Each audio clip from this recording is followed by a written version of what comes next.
Yes, Warhammer, spring, summer, whatever you want to call it. I was at dinner with someone over the weekend who was like, why is Warhammer Summer back? And I was like, because I've always wanted to play it. Like, I didn't stop because I was like, oh, I'm so bored of Warhammer. That wasn't the case ever. We like ran into Dawn Trail's release and other things that have happened all the way there. Then the opportunity came up and I was like, it's time. My favorite game that we played over the initial Warhammer Summer was Dawn of War. I hadn't played a classic RTS in ages.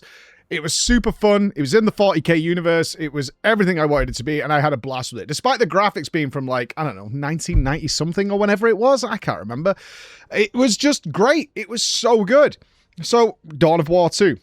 I clicked the install. Off we go. We played some funny games. We played Bully. We played Mouse PI. I was like, now I want to play Warhammer. I want to get into it. We've got some time. And people are like, play Windrose. Play Boat Game. I'm like, this is what always happens. No, I'm doing it. Well. I just mentioned classic RTS. That's not what this is. I briefly mentioned when I was about halfway through the game, I think. Like, I bet people were furious at this game. I bet people were absolutely furious when they first started playing this game because they changed the formula completely. It is an RTS, but now we're playing a hero-based RTS. We're much more MOBA style is what we're doing. We now have a squad of named characters that are all involved. We've got Tarkus, we've got Cyrus, and all these. It's a bit of a sausage fest. I would love to have seen some Battle Sisters thrown in there, but that's not the way they went. We eventually got a dreadnought, which was a whole meme I'll get to later. And now you have just this squad-based combat, and some of the guys have a couple of units with them, but they're essentially like HP nodes, right, that go with them. And now what we're doing is gearing those guys up. They have leveling trees, they have talents, perks, all the things that a hero-based combat RTS would have. What we don't have is base building, unit production, resource collection. Nothing like that at all that is Dawn of War 1. Now, I'm in a different boat. I am excited when the formula changes. I'm very excited by that.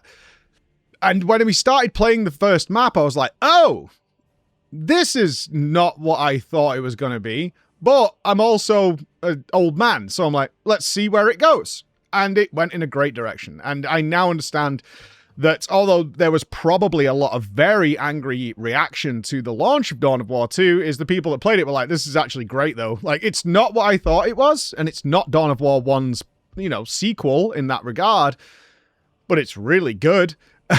And now I'm into it, and I agree. It's really good. It's very, very good and very, very tense in certain environments. And, of course, the introduction of the Tyranids. So what's going on? It seems to follow on immediately from Dawn of War 1.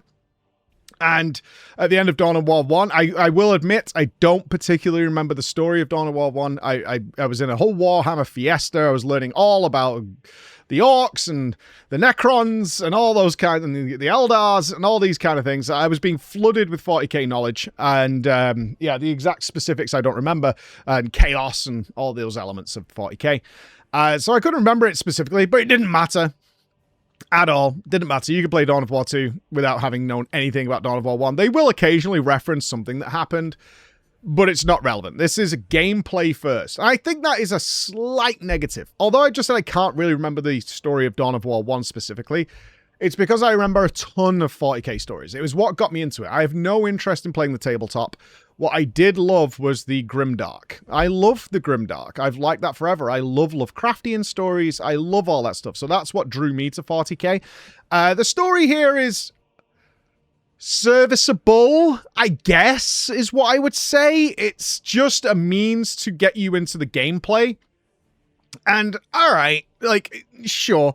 Dawn of War 1 definitely had much more impressive story moments of chaos arriving, and you're like, oh god, what's going on there? This one is definitely much more like, and then the Eldar showed up. You should kill them, and now the Tyranids are here. Oh no. Fight a Tyranid boss is really the excuse. It's like, and here's a really badass Tyranid that you should go with. And you're like, all right, sweet, we're going to fight that. And they're cool, and they do very awesome things, and they do some massive AoE attacks, and you're like, oh, I've got to keep shuffling my units around, and suddenly some of them just got absolutely wrecked. Some Psyker just lifted them up in the air and smashed them into the floor, and you're like, oh, Jesus Christ. But that's all gameplay stuff, not particularly story-based stuff. So, sure. It's fine. Every unit, of course, has its own personal traits. Like Avitus is the big, heavy gunner. Your character is nameless guy because you can turn him into whoever you want him to be. So this will be the tale of Clownicus. Clownicus of joining the Blood Ravens and going to work. And Tarkus is supposed to be like a tank-type character. I didn't want that because I wanted my guy to be a big melee beast, which he is now, by the way. He's a monster. So I made him more of a ranged unit. And then we got Cyrus.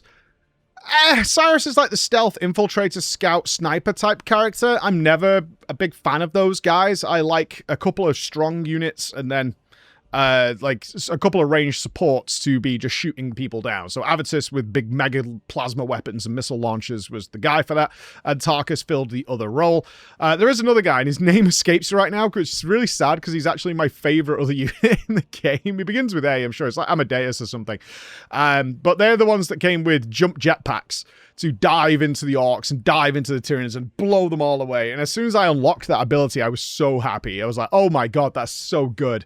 So good. To the point it made my character, who was the big melee stomper, feel a little inferior because he was like trudging along and these guys were diving over the top of everybody and just, you know, so some Tyranids might pop out the ground and start attacking Avitus, the ranged units or whatever, or Tarkus. And I could leap onto them and smash them all away so that the gunners could get to work. But then you unlock those abilities for your main character. You can get the jetpack.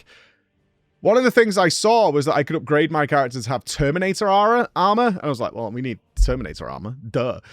So I unlocked that, which then prevents you using those things. Oh, big sad. I was like, oh, I can't use my special commander accessories anymore because you're wearing Terminator armor. You're a super badass, but you don't get these things.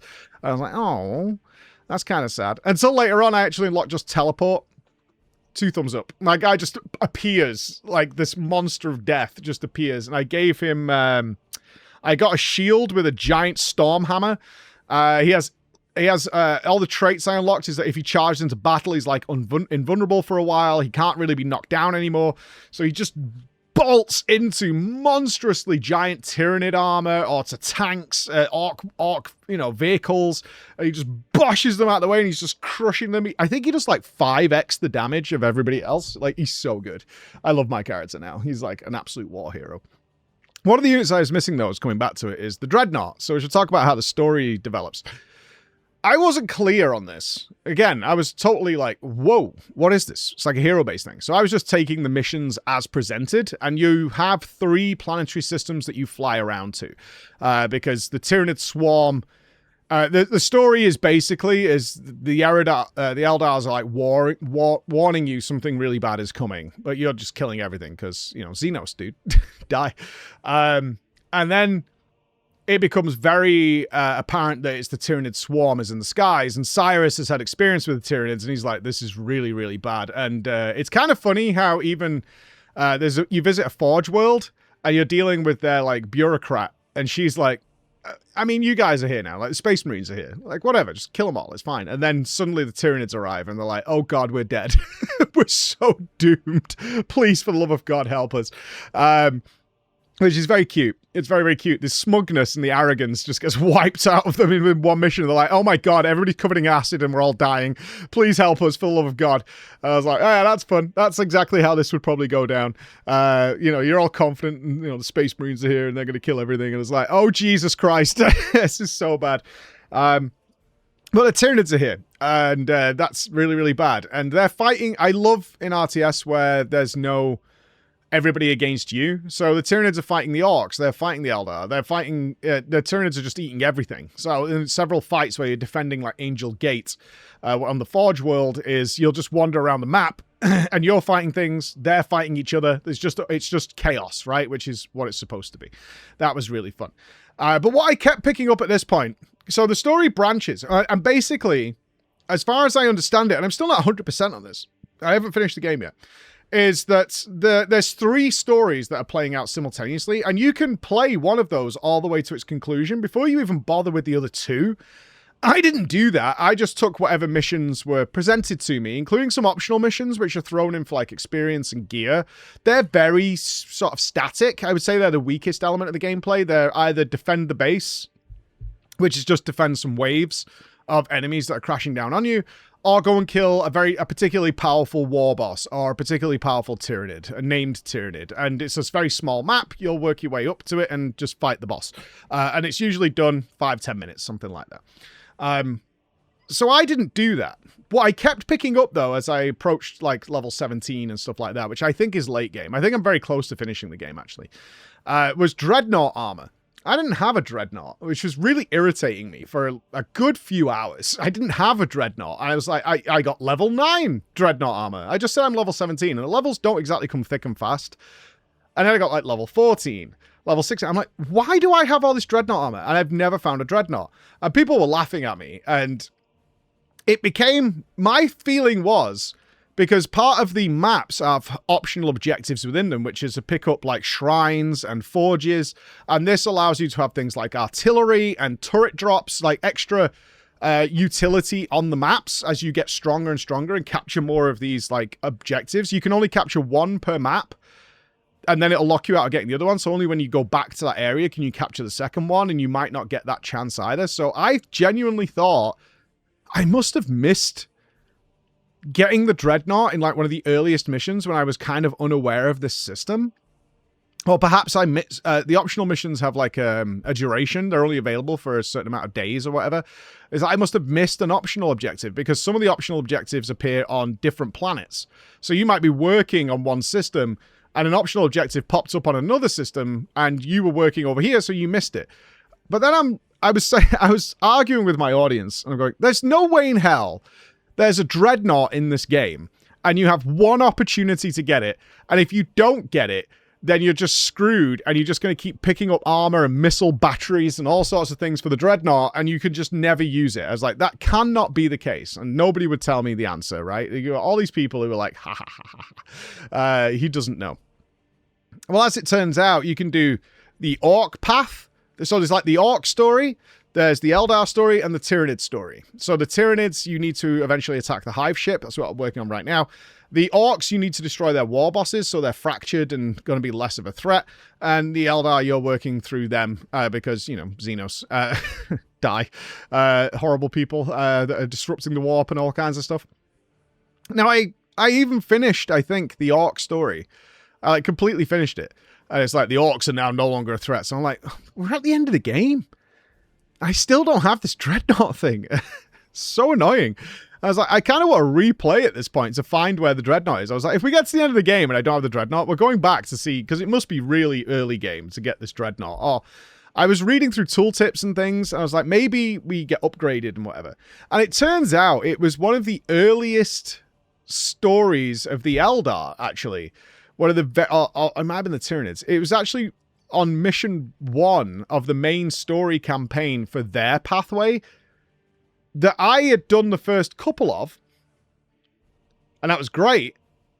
But then I'd gone and done the Xenos and Orc paths in a totally different system, and I was now realizing we had optional objectives and things like that. So I was doing all sorts of other things, and it was legitimately the next main story quest for their pathway that gives you the dreadnought. I'd even done the story where the guy who ends up in the dreadnought gets attacked and saves you and all. Damien Thule.